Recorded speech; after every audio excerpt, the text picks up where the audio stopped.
Hai semuanya, perkenalkan saya Alfrianti Limbong dari Universitas Internasional Batam, mahasiswa semester 4, Prodi Ilmu Hukum. Di sini saya akan menjelaskan sedikit mengenai peradilan tata usaha negara. Kenapa Indonesia mengadopsi peradilan tata usaha negara? Semua ini berdasarkan pada dua konsep, di mana di negara ini terdapat dua model negara. Yang pertama itu Rechtsstaat, yang kedua Rule of Law. Di mana model negara Rechtsstaat ini diadopsi oleh negara Eropa kontinental seperti di Inggris.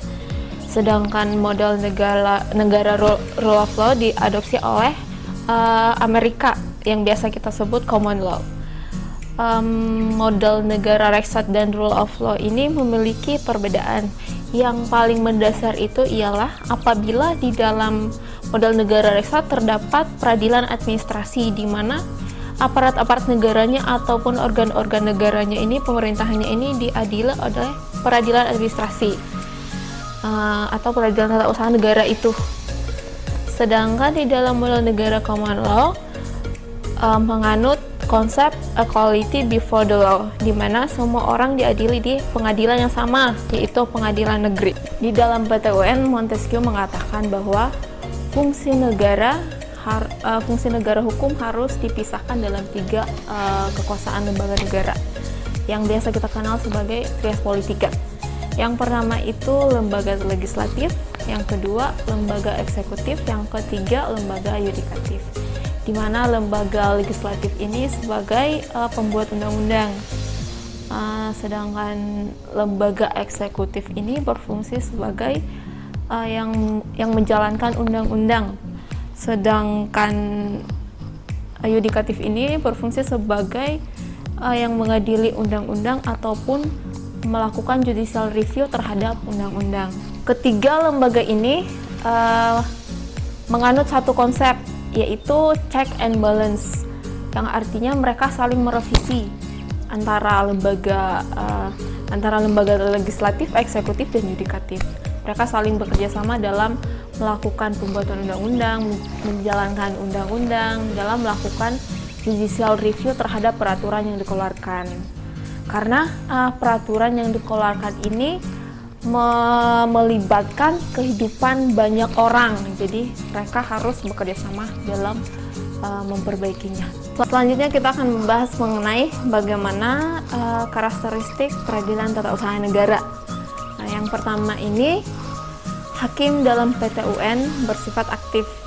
Kenapa demikian dikatakan hakim bersifat aktif dalam mencari kebenaran material, tidak melihat dari sesuatu yang tertulis saja. Misalnya, hakim dalam merekap ulang kasus pembunuhan.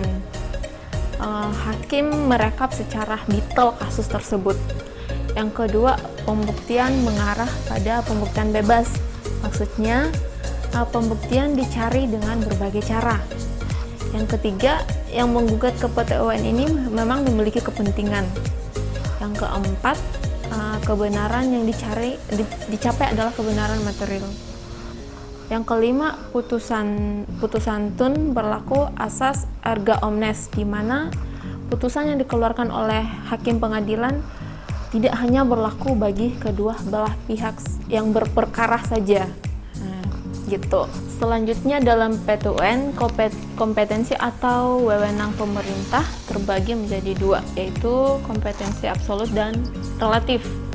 Nah, kompetensi absolut ini adalah lebih ke kewenangan peradilan tata usaha negara untuk mengadili perkara berdasarkan objek materi, apakah objek tersebut masuk ke dalam ranah PT UN atau masuk dalam perdata misalnya. Kalau dalam kompetensi relatif, lebih ke dimana suatu badan pengadilan ditentukan oleh batas daerah. Misalnya, artinya pengadilan mana yang bisa mengadili sengketa tersebut. Misalnya, penggugatnya berada di Sulawesi Selatan, sedangkan tergugatnya berada di Jakarta, bertempat duduk di Jakarta atau berkediaman di Jakarta. Berarti perkara tersebut diadili di Pengadilan Jakarta Pusat. gitu.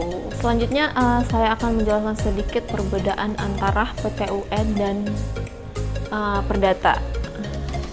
Perbedaan paling mendasar ialah kalau di dalam hukum perdata dikenal adanya wan prestasi dan PMH atau perbuatan melawan hukum. Nah, wan prestasi ini adalah di mana seseorang tidak memenuhi atau lalai dalam melakukan kewajiban yang telah diperjanjikan, tidak melakukan kewajiban yang sesuai dengan yang telah diperjanjikan. Dapat kita lihat dalam pasal 1243 KUH Perdata. Sedangkan PMH ini adanya suatu perbuatan melawan hukum. Bisa kita lihat dalam pasal 1365 KUH Perdata. Berbeda dengan peradilan tata usaha negara. Yang dapat digugat dalam peradilan tata usaha negara, yang pertama itu batch king, yaitu keputusan tata usaha negara sendiri. Keputusan tata usaha negara ini dikeluarkan oleh pejabat. Itu bersifat konkret, individual, dan final. Kata UN ini menyebabkan akibat hukum bagi penggugat dan tergugatnya. Yang kedua itu ada tindakan faktual, terbagi menjadi dua lagi, yaitu tindakan aktif dan pasif, di mana tindakan pasif ini seperti ia telah mengetahui kewajiban yang harus ia lakukan tetapi ia tidak melakukannya. Sedangkan tindakan aktif ini misalkan pemerintah ingin membangun kantor Lembang misalnya, tetapi ia mengambil tanah milik masyarakat untuk membangun kantor tersebut. Nah, yang ketiga ada memo atau nota dinas. Ini dapat digugat dalam PT-UN karena memo atau nota dinas ini merupakan suatu surat yang diberikan oleh atasan terhadap bawahannya. Ini dapat mengakibatkan hukum. Yang keempat atau yang terakhir ada fiktif negatif dan fiktif positif. Fiktif negatif ini adalah apabila pemerintah mendiamkan suatu permohonan yang diajukan oleh penggugat, berarti permohonan tersebut disetujui tetapi apabila dalam fiktif negatif berarti permohonan ditolak gitu. Selanjutnya kita akan membahas siapa yang menjadi subjek dalam PT-UN. Nah, yang dapat menggugat dalam PT-UN adalah orang atau badan. Sedangkan yang menjadi tergugatnya adalah organ-organ atau aparat-aparat pemerintahan atau pejabat tata usaha negara tersebut, karena objek dalam sengketa tun adalah KTUN. Dapat kita lihat dalam pasal 1 angka 3 dan pasal 3 Undang-Undang Nomor 5 Tahun 1986, Undang-Undang Nomor 9 Tahun 2004.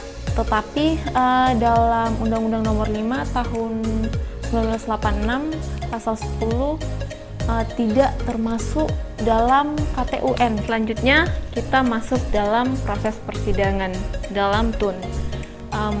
Yang pertama itu panggilan para pihak oleh panitra.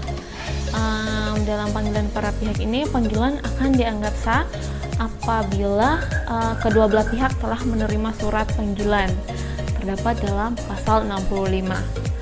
Yang kedua, apabila penggugat tidak hadir, gugatan dianggap gugur berdasarkan pasal 71 ayat 1. Yang ketiga, apabila tergugat tidak hadir, maka berlaku putusan verstek berdasarkan pasal 72. Tahapan yang kedua ialah pembacaan gugatan.